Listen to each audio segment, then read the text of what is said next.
Nasa kabilang linya po si Professor Dante Gatmaitan ng University of the Philippines College of Law. Ang amin ng pag-uusapan na itong naging controversial na pagbabalik ni Mary Jane Veloso sa ating bansa mula sa Indonesia, na kung saan ay halos sa 15 taon siya na nakulong sa Indonesia. Kaya magaling na siyang magbahasa Indonesia. Si Professor po ang ating hainga ng mga opinion tungkol dito. Professor, magandang umaga po. Magandang umaga, Noli. Magandang umaga sa ating lahat. Opo, salamat po ha. Professor, pinag-uusapan at marami pong nag-viber sa amin kung ano daw ang ibig sabihin ng clemency at ng pardon at ng commutation. Yan ang mga tanong ho nila. Pag sinabi pong clemency muna, Okay. ano ibig sabihin po nun? Yung clemency po, yan yung general term na ginagamit dun sa mga pwedeng gawin ng presidente para makatulong sa mga nahatulan na ng guilty. Okay. So sa ilalim ng clemency, kasama po dyan yung pardon, kasama dyan yung commutation, yung pagbawas ng mga fines, yan lahat forms of clemency. Kasama na yun. Basta sinabing Act of clemency. kindness. Malawak na yun pag sinabing clemency. Reprieves, pardons, commutations, at saka pagbawas ng mga fines and forfeiture, yan yung forms ng clemency sa Pilipinas. Kaya pala yan ang hinihingi ng ilang grupo na bigyan ng clemency si Mary Jane Veloso. Dahil malawak pala ang sakop ng clemency. Ganoon? Totoo po yan. Kaya lang Opo. maaari lang itong gawin ng presidente pag meron ng conviction by final judgment. Okay. So, hindi lang sa nahatulan siya ng guilty, wala na siyang ibang magawa. In other words, naapila na yung kaso at guilty talaga siya. So, hindi pwedeng gamitin yung pardon pag walang kaso at hindi pa siya nahatulan ng guilty. Hindi maaaring gamitin yung ibang forms of clemency pag hindi siya nahatulan ng guilty by final judgment. Opo. Ay, ano ba yung nangyari kay Veloso ho habang nasa Indonesia? 'Di ba guilty na ho siya at may hatol na sa kanya. Nung una ay death. Tapos naging parang life na lang, 'di ba? Habang buhay.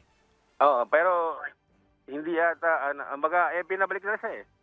Nga eh. So I think insofar as Indonesia is concerned, di ba? Parang sige, sa inyo na yan. Okay na kami.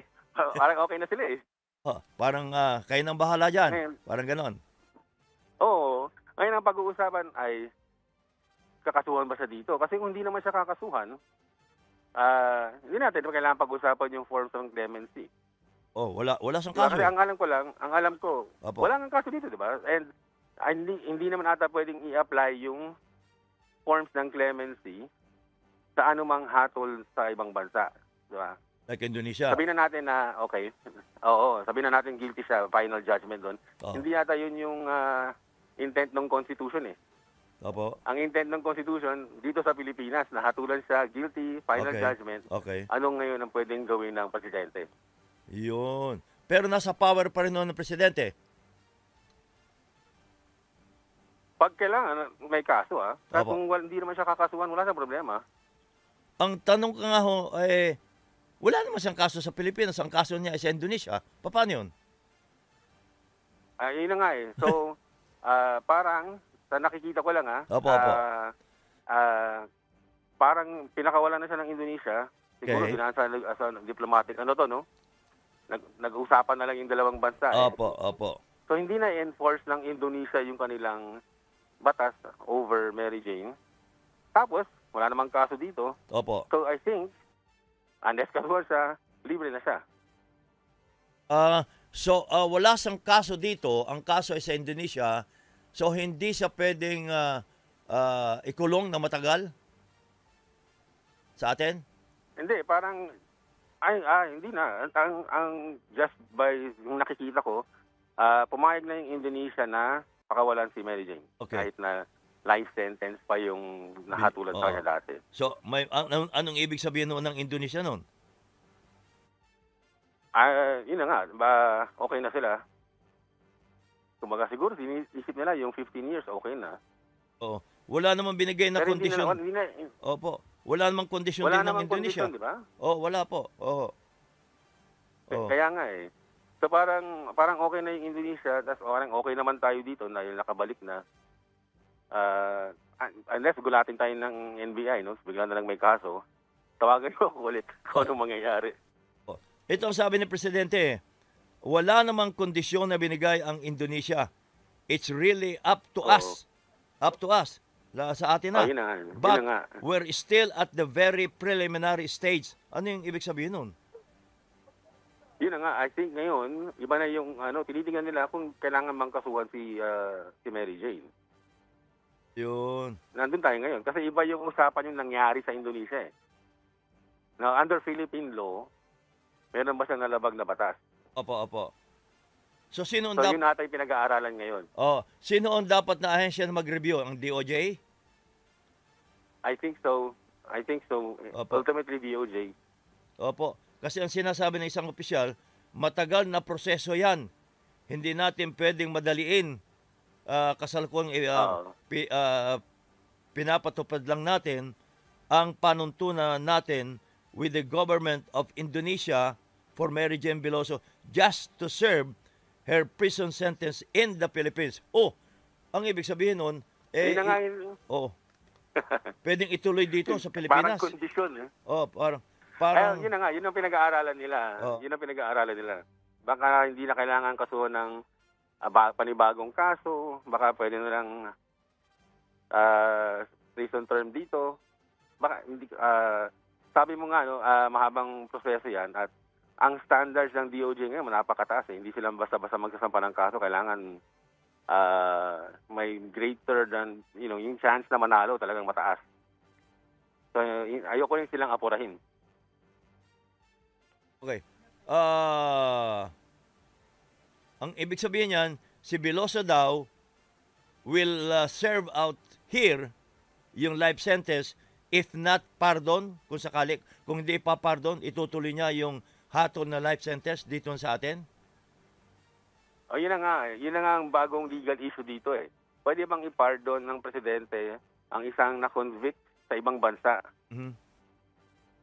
Opo. Yun siguro isa sa mga bagay na pinag-aaral nila kasi hindi pa ata yan nangyayari sa kasaysayan ng Pilipinas. First time. Opo. Pero sabi ng Indonesian government, kanila daw irirespeto, they will respect any decision na isasagawa ng Philippine government. Bahala na kayo dyan, kahit anong gawin nyo. Yun nga ang dating sa akin eh. Oo. Kasi kung pagpipilitan nila yung kanilang, di ba, yung guilty, nahanap ng guilty, hindi niya yan pinauwi sa Pilipinas. Okay. Di ba? Opo. Pinilit nila na mag-life sentence siya doon. Pinabalik eh. Oo. Tapos may mga ganyang statement, di ba? Na parang ayaw na silang habol. Ayaw nilang habulin tong si Mary Jane. Mm-hmm. Okay. Ano kayang ibig sabihin nung mahabang proseso pa yan na dapat sundin? Yan yung investigation. Kailangan talagang kasi nga, ang sa tingin ko may mga bagong legal na issue dito eh. So, kailangan talaga pag-aralan yan. Opo. Pwede ba yung tapusin yung service ng sentence dito sa Pilipinas? Kailangan ba nating sundan yun? Hindi naman, di ba? Hindi naman ata pinipilit. Pero life yun eh, pahabang buhay, Professor. Oo nga pero pinuwi siya eh.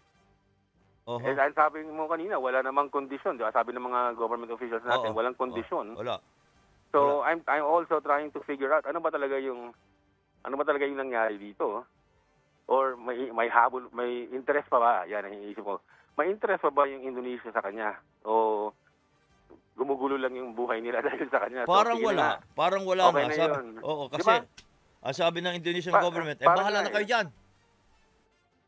Yun din ang dating sa akin eh. So, ang next question is, dapat bang sampahan dito? Meron ba siyang nalabag na batas sa Pilipinas? Mhm. Yung mga ganyang tanong. Pero I think, so far as Indonesia is concerned, ayon na rin nila sa kanya eh. Problema ka pa namin. Bumalik ka na sa... Parang gano'n. Problema ka pa namin. Ibabalik ka na namin sa Pilipinas. Parang gano'n, no? Tagal-tagal na itong kaso na to. Oo. Okay. So, tama lang na may matagal na proseso yan. Hindi pwedeng madaliin. Oo, maraming naiinip dyan eh. Pero ang tingin ko mas mabuti na yung talang masinop yung pag-aaral na ginagawa ng, Yes. ng gobyerno bago sila, di ba? O bago umaksyon si Mamaya, Presidente. madismiss lang yan. Oo. Oo. So, yung mga nagrarally pa at pinipilit si Presidente na bigyan ng clemency, bigyan na lang ng pagkakataon muna si Presidente sa proseso. Tama ba?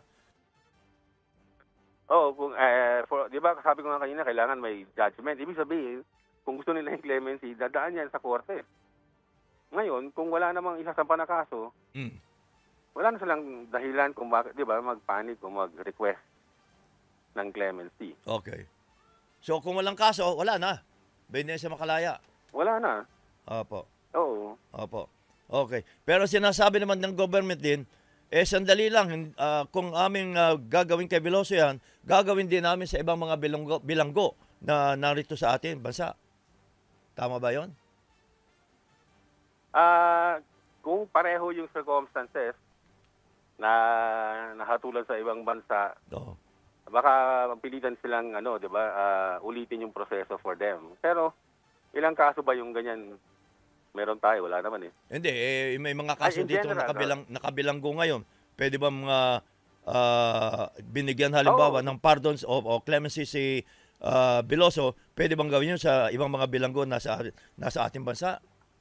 Actually, kahit sino pwedeng i-pardon eh. Medyo exclusive at absolute yung power ng presidente dyan. Kaya ang sinasabi ng mga tao, mga legal analysts, ang check mo lang dyan ay impeachment. Ang ginagawa ng mga presidente, nagpa-pardon sila towards the end of their term para hindi mo na siya ma-impeach. Kasi walang guidelines diyan. Kahit sinong gustong i-pardon ng presidente pwede. Ganun ba? Ang hindi lang pwede yung na-impeach. Ang hindi lang pwede i-pardon o makatanggap ng clemency ay yung mga opisyales na na-impeach. Government official na ma-impeach. Okay. Okay. Maraming salamat po, Professor, at magandang umaga po. Merry Christmas. Merry Christmas. Salamat. Magandang umaga. Professor Dante Gatmaitan ng University of the Philippines College of Law.